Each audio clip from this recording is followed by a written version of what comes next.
በዚህ ውስጥ ከመጀመሪያው ትንሽ ጠንከር ያሉ ጥያቄዎች ተዘጋጅተዋል። ጥያቄ ቁጥር 11 የኢየሱስን ስም ለመጀመሪያ ጊዜ ያስታወቀው ማን ነው? መልአክ፣ ሰብአ ሰገል፣ ማርያም ወይስ ዮሴፍ?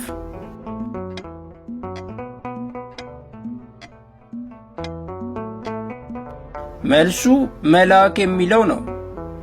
ጥያቄ ቁጥር 12 ኢየሱስ በ12 ዓመቱ በጠፋ ጊዜ ዮሴፍና ማርያም በመቅደስ እስኪያገኙት ድረስ ለምን ያህል ቀን ፈልገውት ነበር?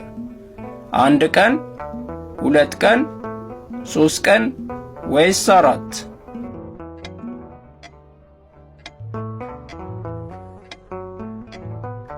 መልሱ ለ3 ቀናት ፈልገውት ነበር። ጥያቄ ቁጥር 13 ኢየሱስ የተጠመቀው በየትኛው የውሃ ክፍል ነው? በጨው ባህር፣ በገሊላ ባህር፣ በኤፍራጥስ ወንዝ፣ በዮርዳኖስ ወንዝ?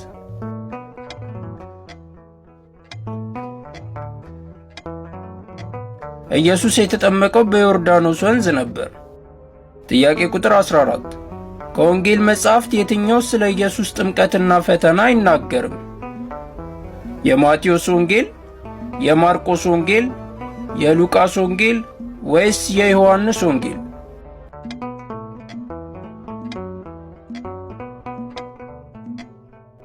መልሱ የዮሐንስ ወንጌል ነው። እውነት ወይም ሐሰት በማለት የሚመለስ እግዚአብሔር ኢየሱስን በድምፅ ሲያናግረው በዙሪያው የነበሩ ሰዎች ሰምተው ያውቃሉ።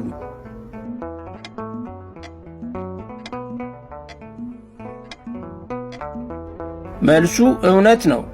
በ3 ቦታ ተመዝግቦ ተቀምጧል። የመጀመሪያው ሲጠመቅ፣ ሁለተኛው ኢየሱስ ተለውጦ ፊቱ እንደ ፀሐይ ባበራበት ጊዜ እና ሶስተኛው ደግሞ ከስቅለቱ ቀደም ብሎ ነበር። ጥያቄ ቁጥር 16 ኢየሱስ መልካም እረኛ እንደሆነ የተናገረው በየትኛው የወንጌል መጽሐፍት ነበር? በማቴዎስ ወንጌል፣ በማርቆስ ወንጌል፣ በሉቃስ ወንጌል ወይስ በዮሐንስ ወንጌል?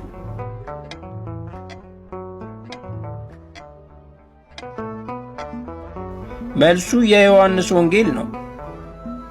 ጥያቄ ቁጥር 17 እውነት ወይም ሐሰት? ኢየሱስ ከሞት ከመነሳቱ በፊት አልተሰገደለትም ነበር?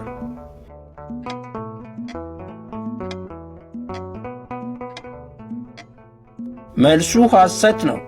ለምሳሌ በማቴዎስ 14:33 ላይ በታንኳይቱ የነበሩት በእውነት የእግዚአብሔር ልጅ ብለው ሰግደውለት ነበር። ጥያቄ ቁጥር 18 ኢየሱስ ወደ ኋላዬ ሂድ አንተ ሰይጣን ብሎ የተናገረው ለየትኛው ሐዋርያ ነበር? ለይሁዳ፣ ለጴጥሮስ፣ ያዕቆብ ወይስ ቶማስ?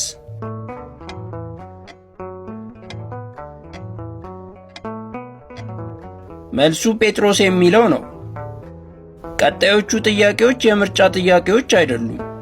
ጥያቄ ቁጥር 19 ኢየሱስ ሲሞት የቤተ መቅደሱ መጋረጃ ምን ሆነ?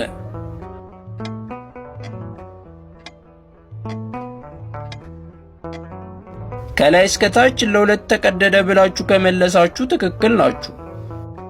ጥያቄ ቁጥር 20 ኢየሱስ አልዓዛርን ከሞት ከማስነሳቱ በፊት ከሞተ ምን ያህል ቀን ሆኖት ነበር?